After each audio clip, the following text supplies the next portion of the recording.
All right, so you've decided you want to learn how to stream, but you've never really done it before. Don't worry, I got you covered. We're gonna get you set up on OBS right now. All right, so we are here at the stream setup. Some of you probably have seen this before, but if it's your first time here, welcome. It's a little bit different. This isn't our typical camera that we use to stream with. Normally, it's my A5100 over here, but for the sake of conversation and teaching you guys how to get this all set up, we're going to be using a little bit of both. So first of all, let's get OBS on your machine. All right, so the first thing you're going to do is you're going to go to obsproject.com. From here, you're either going to select Windows, Mac, or Linux. All depends on your operating system whenever your machine is running. I personally am running Windows. You'll click that. The download should start here down at the bottom. No problem. And then you will run the install from here. So then you'll go ahead and install OBS on your PC. And once you're all done with that, you will now be greeted with OBS. But there's nothing here because you haven't done anything yet. So we're going to get you set up. Now, there's a couple different ways you could approach this. So if you want the easiest and just the most simple approach possible, is you can do the simple way and have OBS auto configure and give you suggested settings based on your machine and your internet and everything like that. Now, that while that may be the easiest thing, I'm also going to walk you through the different options you can do to optimize your bitrate, your resolution, and all that stuff based on what you're going to be using OBS for, whether you're going to be gaming or just recording yourself through a camera or desktop recording stuff or things like that. I encourage you to play around with some of the settings because it's going to help you be able to troubleshoot things you could run into down the line and better equip you to be able to, to address an issue if something comes up, because it's computers, man. Something's going to go wrong at some point. So if you want to go through the auto route, you just go to Tools, Auto Configuration Wizard. And then from here, you're going to be prompted with a box. It's either going to ask, do you want to optimize for streaming and recording as secondary? Optimize for just recording, you will not be streaming, or I will only be using the virtual camera. Now, what you can use the virtual camera for, it's another way to bring in a camera source or a capture card to be able to use that in something like Zoom or Skype or a Discord call or something like that. And you can use what you have in OBS to be seen as a webcam source. So that's essentially how virtual cam works within OBS. So I would think most people that are wanting to be streaming or creating content, you would want to be doing streaming and then recording secondary. So then you go to next. And then from here, you were asked, what kind of resolution would you like? So you can either have it use the native resolution that's on your desktop, which in my case is 1920 by 1080. If you have a computer that has a 1440p or 4K, those should be other options for you to select. Or you can just go ahead and select whole values that are 1920 or 720. Again, this is kind of up to your machine and what it is capable of doing. If your machine can do 4K or 2K or 1440, those will be options. My machine currently really only does 1080, so I only have 1080 as my max resolution. Now for your frame rate, this comes down to what you're going to be either streaming in terms of your games, if you're going to be doing mostly talking heads, and also just what your machine can handle. So I would recommend go ahead and select 60, because most modern games today run at 60 FPS, especially with the current generation of consoles, with PS5 and the modern Xbox. 60 and above is going to be a very standard going forward. And then PC games, 60 plus has been a thing for a very long time. So go ahead and see if your machine can handle 60 if you're going to be gaming and wanting to stream games. All right, then you go ahead and select next. From here, you will select where you're going to be streaming to, whether you're going to be doing Twitch, YouTube, Facebook, Restream, Twitter, or other options as well.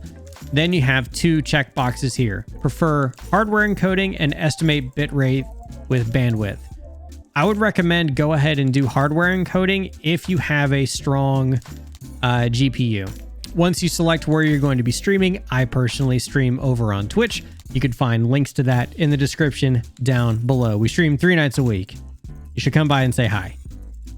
Now, you will also have 2 boxes that you can check. Prefer hardware encoding and estimate bitrate with bandwidth test. Now, the reason why you want to have hardware encoding selected is because this is going to put some of the workload onto your GPU. This frees up your CPU to facilitate your alerts, your scenes, other things happening in the background of your computer that could be, you know, whether it's a Chrome tab or Spotify or other things just running on your PC. It lets your CPU handle that, and your GPU can handle your encoding, which is a much heavier process. Now, if you have a GPU that isn't able to do that, this test will eventually, you know, let you know that, or you'll be able to see what you're able to do. And then you'll also have an option to connect your account. Go ahead and do that so that it can actually do a full test with the service that you're wanting to stream on. Then you'll select next. And then during this time, it's going to be running your bandwidth test. During this time as well, don't have any internet sources running. Don't be like browsing YouTube or anything like that on your machine. Let this get the most true result possible. It's going to try connecting to a couple different servers and ingest servers that are within your region just to see what your machine can handle and what your internet speeds are capable of uploading to your ingest server. All right, so our final results are here, and it is giving us these options for our machine. We are using Twitch. It's saying that it recommends auto. It recommends our bitrate of 6000 using NVENC, which is using our GPU. And then it also gives you suggestions for your recording presets as well as your canvas and frame rate. And then if you would like to use these settings, you can go ahead and hit apply, and then you're done. Now you can start adding your browser sources and all that stuff and just, you know, get ready to go. But we're going to set things up ourselves. We're going to use some of this stuff as a baseline. So we'll go ahead and hit apply. Now we're going to open up our settings tab. We're going to get things set the way that we like it. We're going to fine tune just a little bit, and I'm going to walk you through why I have some things selected and why I've made certain changes to certain settings. Your general, go ahead and select dark. Dark is default. Anyone that uses light mode, I question your life choices. Then you'll go to stream. You have already set this up during your auto configuration, but if you would like, this is where you can select your different servers, whether you want to select a region that is closer to you, whether you want to do Central, East Coast, West Coast, whatever. You can also disconnect your account as well. So let's say you're bouncing between a couple different Twitch accounts. You can then swap here. And then also, if you would like, there are different add-ons you can bring in as well for different boxes that you can add. You can add your Twitch chat in here as well as your event list and stuff like that. So if you want better Twitch TV emotes to show up in there, you can actually add this. Easy peasy. We go from stream to output. Now here is where you can adjust a couple different settings. For output mode, go ahead and select advanced. This lets you give access to all the settings. So let's get started. For your encoder, go ahead and select NVIDIA NVENC H.264 new. So if you have a 20 series NVIDIA graphics card or newer, NVIDIA NVENC will be an option for you. And I highly recommend that you use this because you will notice down here in the bottom right, there is a CPU percentage when OBS is in use. This will go up when you start to stream or record, but it also lets you see how much OBS is pulling in real time, even when you're not streaming. If you're using X264, you are now going to be using your CPU, which means your CPU percentage is going to be much higher because it is now doing the work. When you select NVENC, you are telling OBS to use your GPU as your encoder. So highly recommend you do this. It's very efficient, and it just takes a huge workload off your CPU. It is the way. It is the way.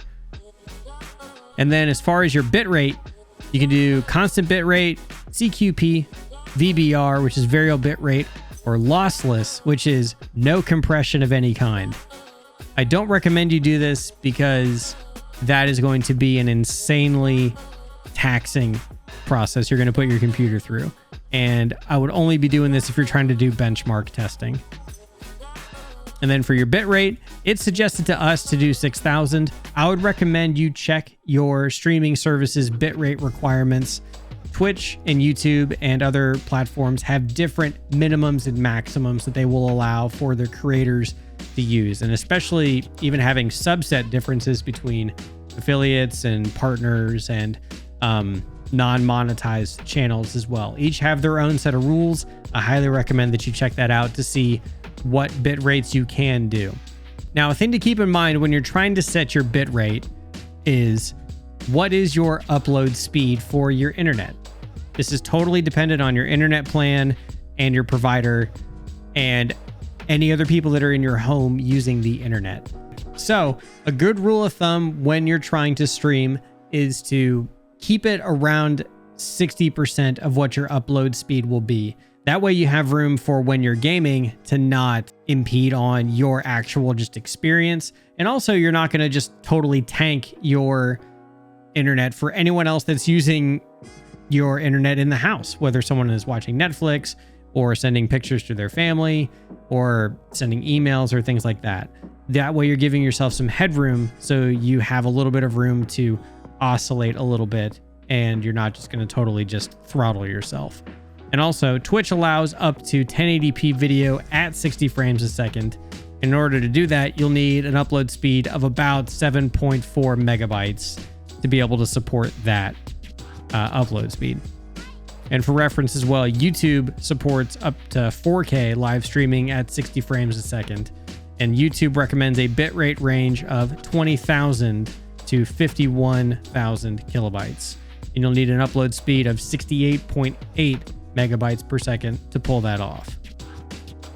And also for that information as well, each site has their own recommended bitrate ranges. So if you have any further questions, I would recommend that you investigate with each site that you're interested in streaming on. For rate control, go ahead and select CBR. That means constant bit rate. This determines the rate at which your frames are going to get encoded.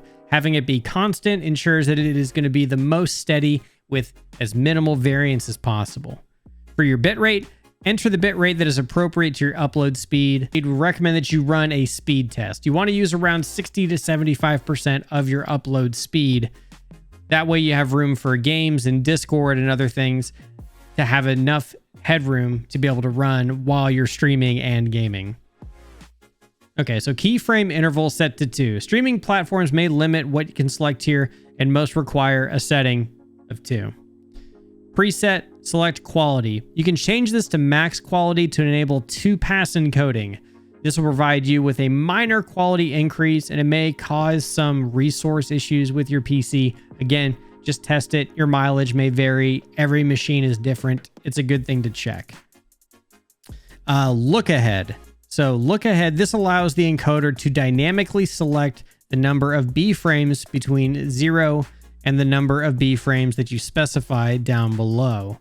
B frames are great because they increase your image quality, but they consume a lot of your available bit rate. So they reduce quality on high motion content. And then psycho visual tuning, go ahead and check that. This enables the rate distortion optimization in your encoder, which greatly optimizes the way that you use your bit rate and improves image quality when you're moving around in a game. Max B frames, set this to 4. If you unlocked look ahead, reduce this to 2. Now, for my output, you can go ahead and leave this at 1080 if you like. I personally stream at 900p. The reason that I do this is because I find that it's a good middle ground of a 1080p stream and a 720p stream. The reason why some people may change or pick one or the other is because unless you are partnered or have transcoding options, meaning a user can pick if they want to watch at a higher resolution or lower, depending on their internet, where they live, and all that good stuff, or if they're watching on a mobile device. If you're on 1080, that's a higher demand on your phone or a web browser, or if you're watching on a console or something like that. 900p is kind of in the middle. It looks pretty nice, but it's not as intense of a resource pull as 1080. So I've found that 900 is a good middle ground because I don't always get transcoding options. So I find that it's a good middle ground for everybody. Now for your recording options, this is if you're going to be recording anything like what we're doing here, or if you're going to be recording YouTube videos within OBS, you can go ahead and select where you want this to go on your PC. You can select your record format. I recommend go ahead and doing MP4 because it defaults to MKV. And when you do that, when you bring it into your video editing software, you have to re-encode the entire video, which can take a long time to do. So I would go ahead and do MP4. It does give you a warning that if something messes up, that it's not going to be recoverable. Go ahead and I'd say it's safe to roll the dice on that. If you're unsure and that does kind of make you feel uneasy, go ahead and do MKV. Just know you're going to have to re-encode later. And then for your audio, go ahead and select 320 for your audio track. The reason being is because of everything that's happened with DMCAs and stuff with Twitch and how they've had to increase their scanning in the background for audio. You can actually increase this sucker all the way and gain a little bit of extra free bitrate to send to your ingest server. It also means it's going to be the best quality sound you can possibly output from an audio standpoint. So go ahead and do 320. It may be a minor difference to go from 160 to 320 or even to 256 to 320. If your machine is able to do it and you're able to output that just little bit of extra bit rate, go ahead and do it. I think it's worth it. People are going to be more inclined to tolerate a less than stellar visual if the audio sounds great. So I recommend go ahead and set your bit rate to as high as possible, which in this case is 320. Now for audio, this is where you're going to add your microphone. So in our case, we use the GoXLR audio interface. And when you hit apply, you will now notice down here, you have levels. Yahoo! Which is pretty cool. You will also use this to be able to enable or disable your desktop audio. Now, where this could be important is if you have music or you have Discord coming through on your PC and that's on your stream PC. You want to go ahead and enable that audio. That way you can have it be heard by your stream. If you have that disabled, anything that is going on your desktop will not be sent to OBS. So that's kind of up to you and what you're wanting to be sent. If you want just your capture card or just your microphone, go ahead and just select that. But if you're wanting to have your desktop, go ahead and do that as well. Now for your meters, this is how fast you want your meters for your audio levels to go up and down. I like to have it set to fast. The moment you start to slow it down is that it'll start to just move a little bit less and less quickly, and it still works, but it is also a little bit more of a pull on your resources. So if you're noticing that OBS is having a hard time, the very first thing you could do is go ahead and start adjusting your bit rate, start bringing that down. But this is one of those small little things that you can start to go down to medium or to slow, just to kind of save a little bit of resource if your machine is having a hard time. And then for your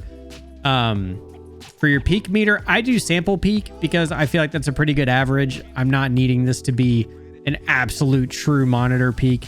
I could set it that, but it also lets you know that that is a higher CPU pull. It's up to you, and depending on what you're wanting to do. And then your monitoring device, go ahead and set this to default. Typically this means your desktop. So that way your headphones are going to, or your speakers, depending on how you have your audio routed, will be able to hear what is going on your stream. Now for video, this is your actual canvas. This is what you're going to be outputting to your stream. So your base, go ahead and set this to 1920. And then your output, you can have this set to 1920 as well. Now back on our output settings, I had this rescaled to 900 like I mentioned earlier. This is where I'm having the computer make the slight change to send this to 900p to Twitch, but when I'm recording locally, it's going to be recorded in 1080. That way I'm outputting a 900p stream, but I can record 1080. That way I can kind of get a little bit of both. So your downscale filter is essentially how your stream gets converted and sent to your streaming service. The simplest way to understand this is the higher the number, the more pixels are going to be sent, meaning the more samples will be sent. The lower you go, the less amount of detail gets sent per pixel. This is something that's going to be dependent entirely on your machine. Now, when you do your auto setup, this will probably be suggested for you, but if you're wanting to mess around a little bit, I would start with Lanczos and start to work your way down. If you're playing slow motion games, like where there's not a lot of like pixel change or color change or movement, a game like League of Legends or StarCraft or an RTS game, you know, it shouldn't be too taxing. But the moment you start to play a game like Destiny or Overwatch or a BR or Call of Duty, where there's a lot of movement and a lot of color change, you'll notice that Lanczos may start to struggle a little bit if your machine maybe just it either isn't modern or I shouldn't say isn't modern, or this could be typically one of the first things that could be adjusted to accommodate for a machine that's having a hard time encoding and outputting the stream. So an easy thing to go is from Lanczos to bicubic. And if you're still kind of having a couple problems with it, this is where you could also adjust your bit rate and also some of the other small things like your decay rate on your meters and stuff. These are things that can gain some resources back so you can avoid having to adjust your bit rate down so you can still output the best looking and sounding stream you can. Now, frame rate, this is something we talked about earlier as well. If you're going to be gaming, go ahead and set this to 60. But if you're going to be recording videos and you want it to be more in line with like true 24p, you can do 24 NTSC, or if you're doing 30p, or if you're across the pond and you run PAL, you can go ahead and set that as well. Or if you're doing drop rate, like more broadcast speeds, like 5994. Again, this all comes down to what you're using OBS for. Most people are using it for gaming. Go ahead and set it to 60, but again, tailor it to your needs and what you're using it for. Now, your advanced settings. This is where you can probably get some of your last little bits done before you're ready to start adding all your sources. So I would go ahead and set OBS to be a high priority task on your machine. This means the way that your computer interprets OBS as a process is that this is an important thing to run, and it should go higher than Minesweeper in terms of how important it is. Go ahead and set it to high. For your color format, do NV12, and then for your color space, do Rec 709. It's going to be the most broadcast standard look. If you're going to be doing a lot of color correction or something like that, go ahead and set, instead of partial, do full, and you could do Adobe sRGB. But I would only be doing things like that if you're actually going to be adjusting some color later. Like you're going to be applying LUTs, or you're going to be editing your content a little bit more than just taking it as what you see is what you get. And then also, this is where you can adjust your file naming if you want to have this to be a little more custom as you're doing your recordings and stuff like that. It's usually pretty basic. I just leave it as the default to have years, months, and days and stuff like that. And then I rename it as I need to after the fact. All right, so you are now good to go. Go ahead and select apply if you haven't already, and then okay. You are now ready to start adding all the bells and whistles to OBS. Your base settings are done. Now all you have left to do is add your browser source, your alerts, any kind of images or overlays or things like that, and your capture card, and you're ready to start streaming. Alrighty guys, it's that easy to get it set up on OBS. I hope you found this helpful. And if you'd like to see more videos like this about content creation, streaming, storytelling, filmmaking, and all that stuff, feel free to subscribe to the channel. We post a video every single week. And until next time, my name is Mike Botkin, and I'll see you guys in the next video.